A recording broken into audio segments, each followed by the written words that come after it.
So you're a real estate investor who just wants a more affordable and a more efficient way to find motivated sellers. Great.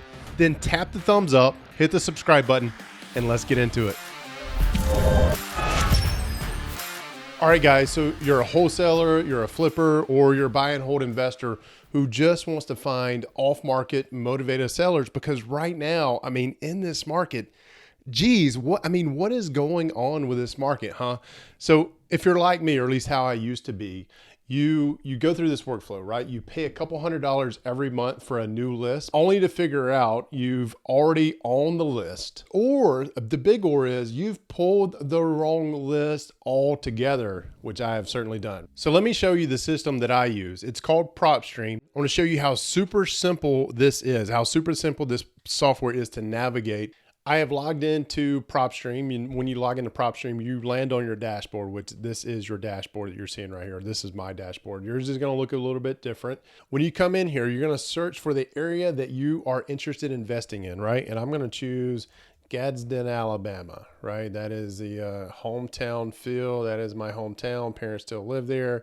And we're going to look here and we see 47,000 properties, right? 47,096 properties that we see. We want to find motivated sellers, right? And I'm going to show you my criteria that I go through, and we're going to play around with this list a little bit. And I'm going to give you an idea of how narrow it can get, but just how broad it can get as well too, right? So two things right off the bat that I'm going to focus on. I don't want to look at properties where it's owner occupied, right? I want the owner out. I don't want them to be in there. The other thing that I really find is true for motivated sellers is the property is vacant, right? They're not living in it.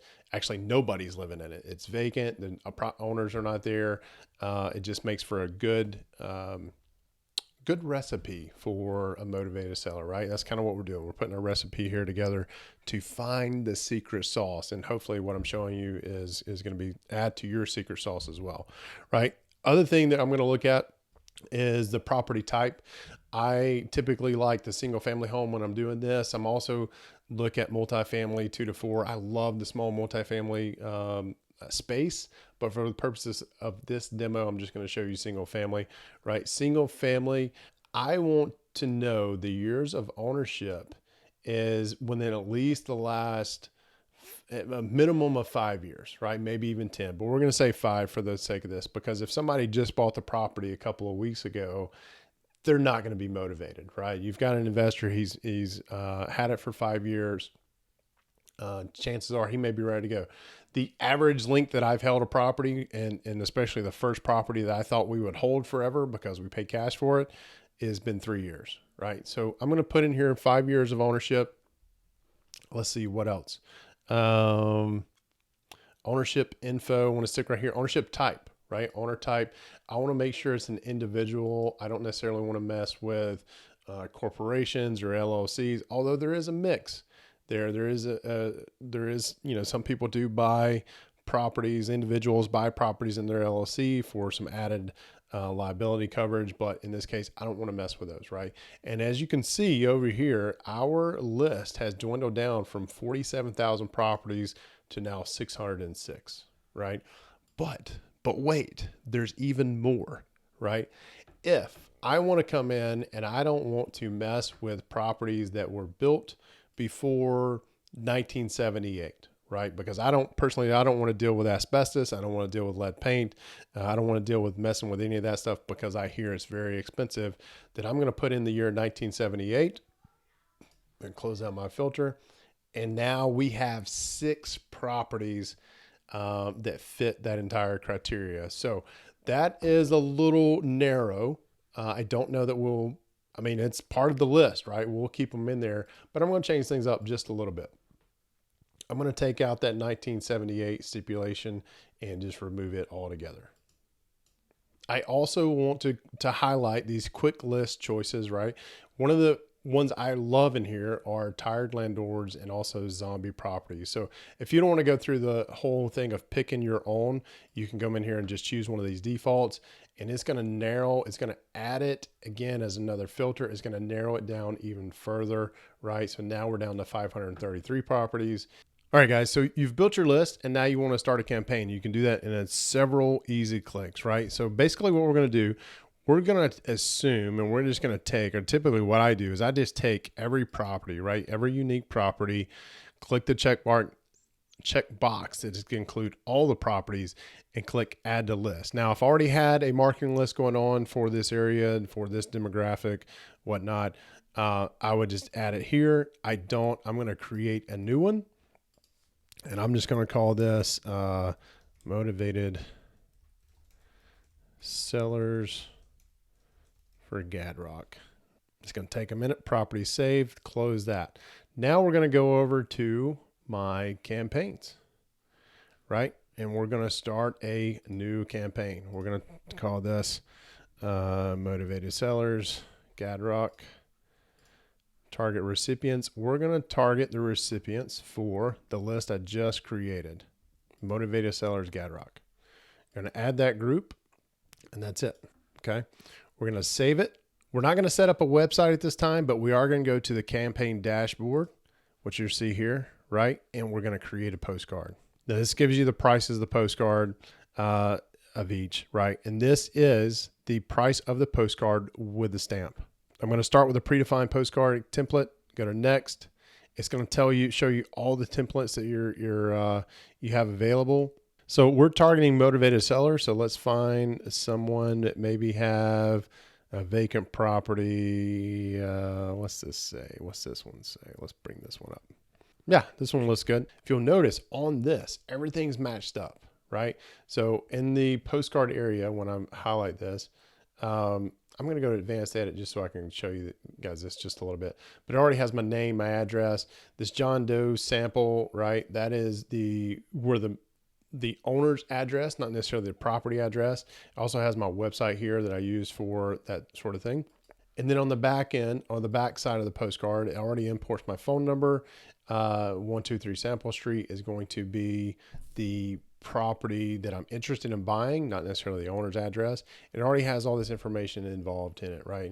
Guys, once you have this ready to go, just like you like it, then you're going to click print and mail. And it's going to take a few minutes to go through this process and ramp up. And I'm going to show you what happens next. You're going to save the postcard campaign. So we'll say Motivated Sellers Gadrock. We do want to save this as a template for future use because next month we're going to send out the same mailers, right? We're going to click save, and then it's going to tell you my overall spend for this particular campaign. Now, I'm not particularly going to do this, place the order. So I'm going to stop right here. I love the small multifamily space. So I want to go back over there. We'll go to Gadrock. Let's change our filters. I want to show you how easy this is as well. We're going to take the property type out of single family. We're going to change it to multifamily between 2 and 4 units.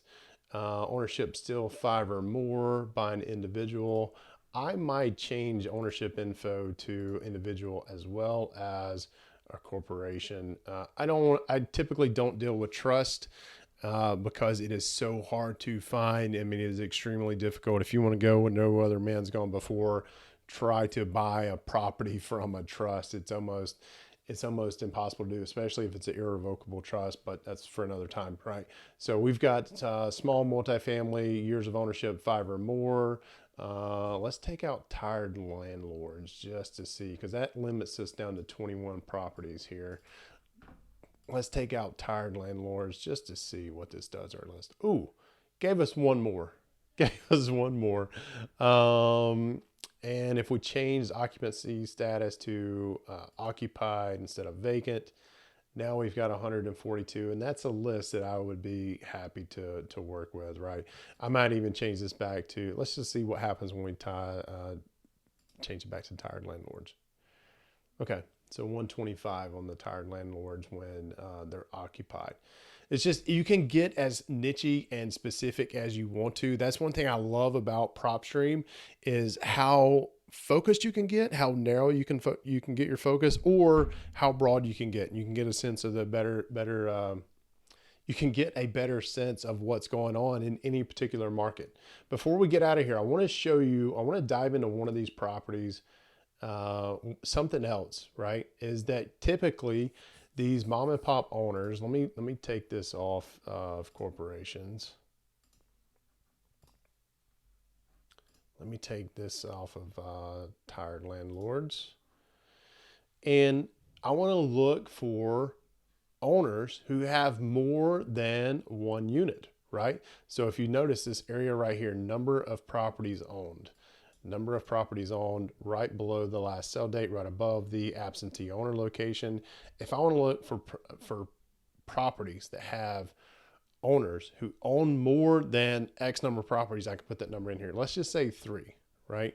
So now I'm down to, my list is down to 71, and I'm going to look up 113 4th Avenue, and it's going to show you everything about this property. But here's one thing I love. You can look at linked properties, and it's going to show you the total properties owned, the open loan amount, the anticipated open loan amount, the total estimated value, and all of those properties for that single owner. I think this is one of the most valuable pieces in PropStream that you get access to right out of the box. All right, y'all, if you're still on the fence on whether or not PropStream is right for you and taking your real estate investing business to the next level, then I want to invite you to come over and check out this 80-minute tutorial where we dive even deeper into some of the features and functions that PropStream has to offer. All right, I want to see you over there.